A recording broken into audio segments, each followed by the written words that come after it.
ஸ்ரீ குருபியோ நமஹ. குரு பாதுகாபியான் நமஹ. நான் ஸ்ரீனிவாச குருக்கள். நம்ம குரு பாதுகா அந்த யூடியூப் தர்ம விசாரத்தில் பல உன்னதமான சத்திய தர்மங்களை நம்ம பார்த்துட்டு வரோம். அதில் இன்னைக்கு நாம் பார்க்கக்கூடிய விஷயம் என்ன அப்படின்னா, கிருத்திகை பெருவிழா அப்படின்ற நன்னாளை பற்றி நம்ம பார்க்க போகிறோம்.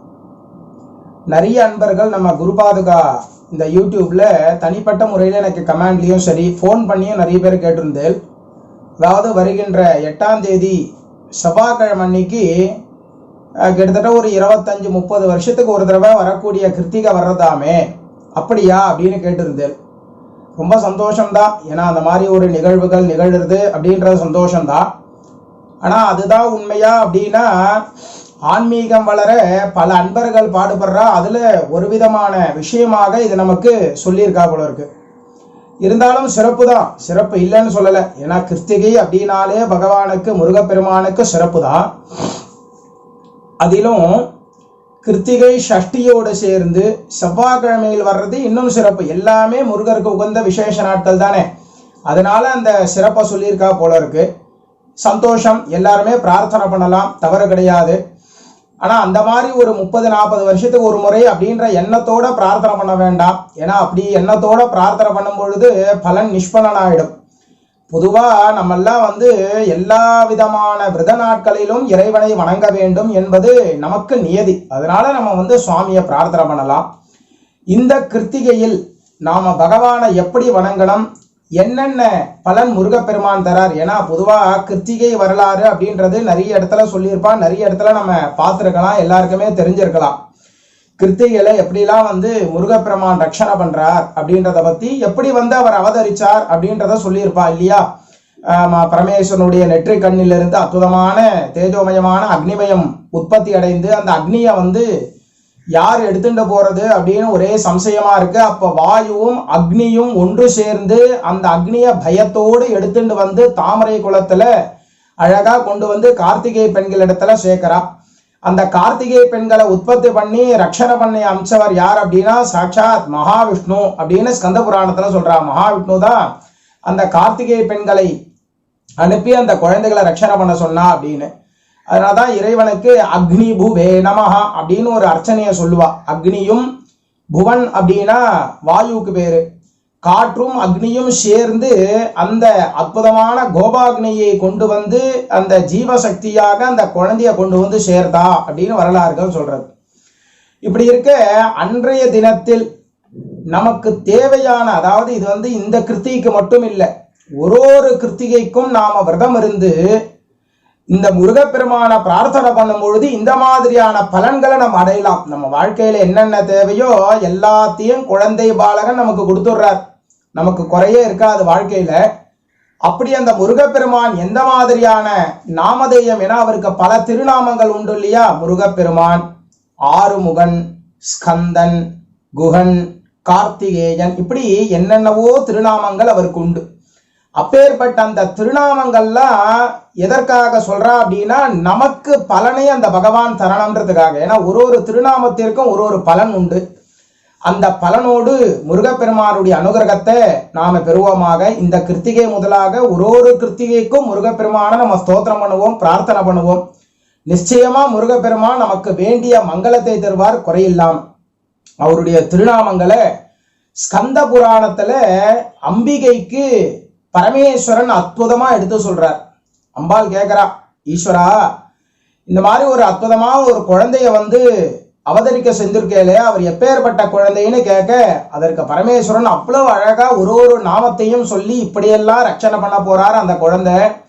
அதனால அந்த குழந்தைய உலகத்துல எல்லாரும் ஸ்தோத்திரம் பண்ணுவா. நீயும் அந்த குழந்தைக்கு அற்புதமான பலசக்தியா இருக்க போற அப்படின்னு முருகப்பெருமானுடைய தோற்றத்துக்கு முன்னதாக பார்வதியும் பரமேஸ்வரனும் ஸ்கந்த புராணத்துல பேசுண்டா அப்படின்னு வரலாறுகள் சொல்றா. அந்த திருநாமங்களை இப்ப நம்ம பார்க்கலாம். அதாவது முருகப்பெருமான ஸ்தோத்திரம் பண்ணும் பொழுது முதல்ல எடுத்த உடனே ஓம் கார்த்திகேயா நமஹா அப்படின்னு சொல்லுவோம் இல்லையா. கார்த்திகை பெண்களால் வளர்த்த அற்புதமான குழந்தை அப்படின்னு சொல்றோம். இந்த நாமத்தை நாம சொல்லி அந்த பகவானை பிரார்த்தனை பண்ணும் பொழுது நமக்கு உயர்வான பலன். அந்யோன்ய பந்தம் அப்படின்ற குடும்ப பந்தம் இருக்கு இல்லையா. குடும்பத்துல குழந்தை அப்பா அம்மா கணவன் மனைவியார் எல்லாருமே, தாயார் தகப்பனார் தாத்தா பாட்டி எல்லாரும் ஒன்றிணைந்து வாழக்கூடிய தன்மையை மனதார இந்த நாமத்தை சொல்லும் போது பகவான் கொடுக்கிறார். அடுத்து நாமெல்லாம் என்ன கேட்போம்? நம்ம குழந்தைகளுக்கு நல்ல படிப்பு, நம்ம குழந்தையெல்லாம் நல்லா படிச்சு அபரிமிதமா வரணும் அப்படின்னா சக்திதரா ஜனமஹா அப்படின்ற ஒரு நாமதேயம். சக்திதரன் அப்படின்னா பகவான் நமக்கு சக்தியை தருகிறார் அர்த்தம். என்ன சக்தியை தரார் அப்படின்னா ஞான சக்தியை தருகிறார். இன்னைக்கும் கிருபானந்த வாரியா சுவாமிகளுடைய சொற்பொழிவுகள்ல எடுத்து நம்ம கேட்டோம்னா தெரியும், ஞானமே வடிவாகிய முருகப்பெருமான் அப்படின்னு தான் சொல்லுவார். முருகப்பெருமான் அப்படின்னாலே ஞான சொரூபம், அவர் தான் ஞானம், அறிவு, அறிவினுடைய சொரூபம் அவர் தான். அவருக்கு மீறி எதுவுமே கிடையாது, பேரொளி அவர். அப்பேற்பட்ட குழந்தைகளுக்கெல்லாம் ஞானத்தை தரக்கூடியவராக சக்திதரன் அப்படின்ற பேரோட முருகப்பெருமான் அனுகிரகம் பண்றா அப்படின்னு ஸ்கந்த புராணத்துல சொல்றான். அதே மாதிரி அடுத்ததான் நம்ம என்ன கேட்போம்? அந்த குழந்தைகள் நல்லா படிச்சு ஒரு பெரிய இடத்துக்கு வந்த உடனே உத்தியோகம் அல்லது வியாபாரம் இதெல்லாம் தேவை இல்லையா? அதற்கு என்ன அர்ச்சனை அப்படின்னா ஓம் உன்மத்தா ஜனமஹா அப்படின்ற அர்ச்சனை. நல்ல உன்னதமான வாழ்க்கை, உன்னதமான உத்தியோகம், உயர்வான வியாபாரம் இதெல்லாம் தரக்கூடியவர் உன்மத்தன் அப்படின்ற பேரோட முருகப்பெருமான். எத்தனை அற்புதம் இல்லையா? அந்த மாதிரி கல்யாண பாக்கியங்கள் எவ்வளவோ பேர் இன்னைக்கு லோகத்துல அவாவா குலாச்சார விகிதப்படியாக திருமணம் நடக்க வேண்டி காத்துண்டிருக்கா. அவரவர்கள் குல வழக்கப்படியாக குல சம்பந்தத்தோடு பெரிவாருடைய ஆசீர்வாதத்தோடு கல்யாண பாக்கியங்கள் கைகூட இந்திராணி மாங்கல்ய ரக்ஷகா ஜனமஹா அப்படின்னு ஒரு அர்ச்சனையே உண்டு. தேவேந்திரனை ரட்சணை பண்றார், இந்திராணியினுடைய மாங்கல்யத்தை காப்பாத்துறார். அதனால கல்யாண பாக்கியத்திற்கெல்லாம் முருகப்பெருமான் துணை இருக்கார். அவரை பிரார்த்தனை பண்ணிட்டு ஓம் இந்திராணி மாங்கல்ய ரக்ஷகா, எனக்கும் மாங்கல்ய பலத்தை கொடுன்னு ஒரு ஆணோ பெண்ணோ யார் பிரார்த்தனை பண்ணிட்டாலோ கல்யாணம் ஆகாதவா உடனே அந்த பாக்கியத்தை பகவான் கொடுத்துடுறார். அது மட்டுமா அப்படின்னா இன்னும் நிறைய விஷயங்களை சொல்றான். அவருக்கு சொல்லிலடங்கா விஷயங்கள் சொல்லிண்டே போறா பகவானுடைய அனுகிரகத்துல. நம்மள பல பேர் என்ன பண்றா, உத்தியோகம் இருக்கு இல்லையா, உத்தியோகத்துல வெளிநாடு உத்தியோகம் பார்க்கணும்னு ஆசை இருக்கும். அங்க எதனா உபதிரவங்கள் இருக்கலாம், அந்த உபதிரவங்கள் தொலையணும். நிறைய பேர் வியாபாரம் பண்றா, வெளிநாட்டு சம்பந்தத்தோட வியாபாரங்களை நிறைய செய்யறா இல்லையா? அப்படி அந்த வெளிநாட்டுல இருக்கக்கூடிய சம்பந்த உபதிரவங்கள்லாம் தொலையணும் அப்படின்னா ஸ்கந்தா ஜனமஹா அப்படின்ற நாமத்தை நாம பிரார்த்தனை பண்ணணுமா. ஓம் ஸ்கந்தா ஜனமஹா முருகா அப்படின்னு வேண்டுண்டா வெளிநாடு செல்லக்கூடிய பாக்கியம், வெளிநாட்டுல உபதிரவம் இல்லாத வாழ்க்கை.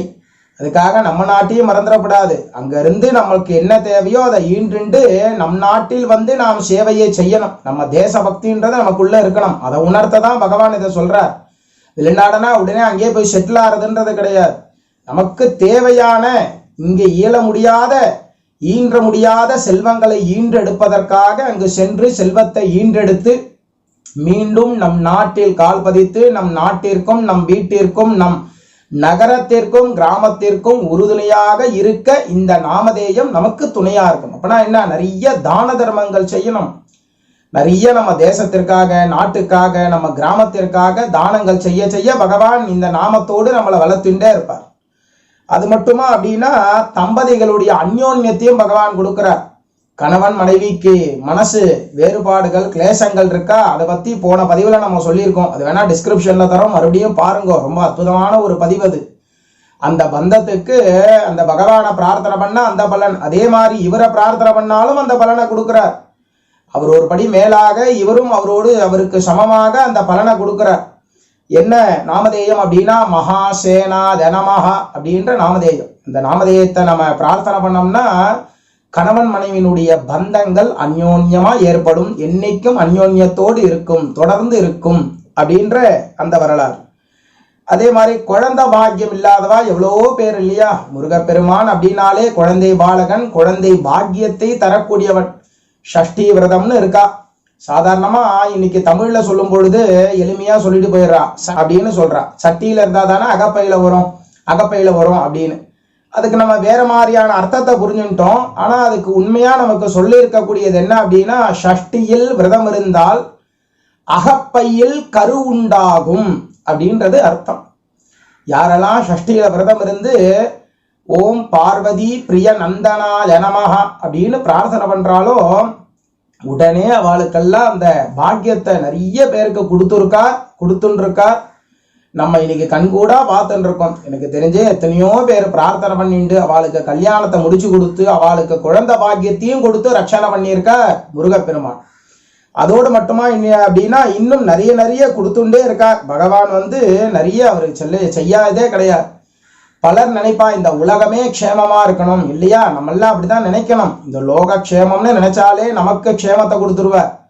அந்த உலகம் க்ஷேமமா இருக்க நாம என்ன செய்யலாம் அப்படின்னா ஓம் பிராமண பிரியா நமஹ அப்படின்ற நாமத்தை பிரார்த்தனை பண்ணோம்னா இந்த உலகத்துல தர்மம் வேத நெறி தழைத்து ஓங்கும் மிகு சைவத்து துறை விளங்கும் அப்படின்னு வாக்கியம்.